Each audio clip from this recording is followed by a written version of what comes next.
الشيطان الرجيم بسم الله الرحمن الرحيم ولا تحسبن الذين قتلوا في سبيل الله أمواتا صدق الله العظيم কারুণের অহংকার মাওলানা কামরুল ইসলাম কাসেমি, মাওলানা শহীদুল্লাহ আজহারি এবং আল্লামা জুনাইদ বাবুনগরী রহমাহুল্লাহর লাঠিক্ষেত উম্মাহর অতন্দ্র প্রহরী মাওলানা আসাদুল্লাহ আসাদ এবং হাটহাজারীতে গত বছরের আজকের এই দিনে জুলাই আন্দোলনের সাথে একাত্মতা পোষণের ঘোষণাকারী মাওলানা জিহাদুল ইসলাম জিহাদ এবং মাওলানা তৌহিদুল ইসলামের আহ্বানে ছাত্র জনতার মঞ্চ হাটহাজারী শাখার ব্যবস্থাপনায় আয়োজিত জুলাই আন্দোলনে হাটহাজারীর ওলামায়ে কেরাম তথা কওমি ওলামায়ে কেরামের অবদান শীর্ষক আলোচনা সভার মহতারাম সভাপতি উপস্থিত আছেন দেশের বিভিন্ন প্রান্ত থেকে আগত জাতির শ্রেষ্ঠ সন্তান জুলাই যোদ্ধাগণ এবং সর্বস্তরের তৌহিদি জনতা, সবাইকে আন্তরিক মুবারকবাদ জানাচ্ছি। প্রিয় উপস্থিতি, একটি কার এবং একটি ট্রাক অ্যাক্সিডেন্ট হলো। ট্রাকটি কারটিকে ধাক্কা দিয়ে চলে গেল। কারের মধ্যে কারের মালিক এবং ড্রাইভার ছিল, তারা সামান্য আহত হলো। একদিন হাসপাতালে থাকার পর দুজনেই ভালো হয়ে গেল।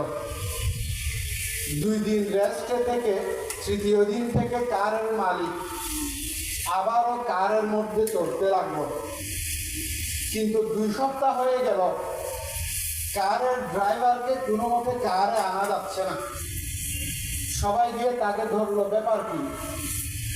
1 দিন হাসপাতালে ছিল, 2 দিন বেড রেস্ট, তুমি তো সুস্থ হয়ে গেছো, 2 সপ্তাহ যাবৎ তুমি ঘর থেকে বের হচ্ছ না, রাস্তায় তখন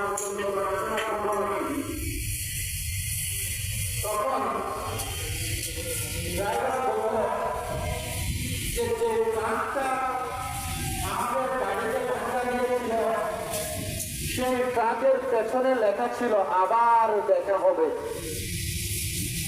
সেই ভয়ে আর আমি কারে উঠি না। প্রিয় উপস্থিতি, 2010 সালে হেফাজতে ইসলামের সূচনা লগ্ন থেকে আজকের এই জুলাই আন্দোলনের সূতিকাগার 2013 সালে ওলামায়ে কেরাম রক্ত দিয়ে জুলাই আন্দোলনের প্রেক্ষাপট সৃষ্টি করেছিলেন।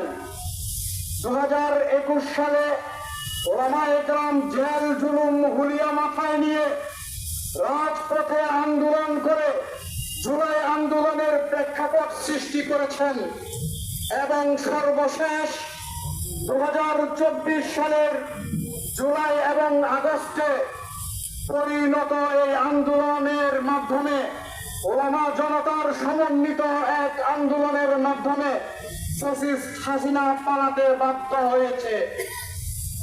কিন্তু একটি কুচক্রী মহল খুব সূক্ষ্মভাবে ওলামায়ে কেরামের এই অবদানকে, সর্বোপরি ওলামায়ে কেরামের এই অবদানকে অস্বীকার করা বা ওলামায়ে কেরামকে মাইনাস করার পায়ে তারা চালাচ্ছে।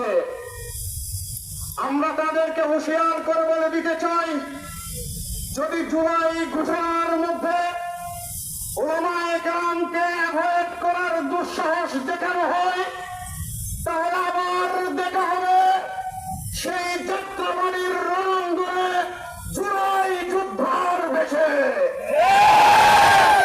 প্রিয় উপস্থিতি, আমরা অত্যন্ত উদ্বেগের সহিত লক্ষ্য করছি যে ওলামায়ে কেরামকে নিয়ে খুনি হাসিনা যে জঙ্গি কার্ড খেলেছিল সেই কার্ড খেলা আবারও শুরু হয়েছে। আমরা হুঁশিয়ার করে বলে দিতে চাই, মুফতি রেজাউল করিম আবরার শুধুমাত্র কওমি আন্দোলনের কণ্ঠস্বর নয়, মুফতি রেজাউল করিম আবরার পুরা মুসলিম উম্মাহর কণ্ঠস্বর। যদি জঙ্গি খেলার মাধ্যমে এই ওলামায়ে কেরামের কণ্ঠকে রুদ্ধ করার দুঃসাহস দেখানো হয়, তাহলে আমরা এই কুচক্রী মহলকে তাদের জঙ্গি মাথা খুনি হাসিনার কাছে পার্সেল করে দেব। আমরা প্রফেসর ইউনূসকে বলতে চাই, ওলামায়ে কেরামের ম্যান্ডেট বুঝার চেষ্টা করুন, তৌহিদি জনতার পালস বুঝুন।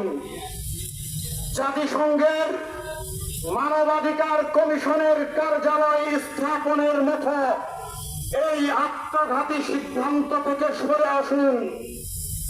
মনে রাখবেন, আপনারা কওমি ওলামা জনতার লাশের উপর দিয়ে ক্ষমতার মসনদে আরোহণ করেছেন।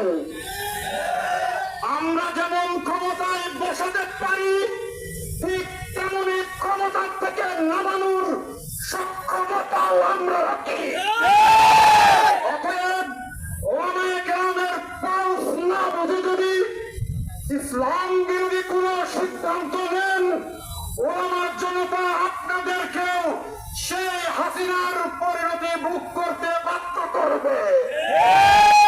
আমরা আপনাদের জন্য দোয়া করি, আল্লাহ আপনাদেরকে বুঝার সুমতি দান করুন। ওয়া মা আলাইনা ইল্লাল বালাগ।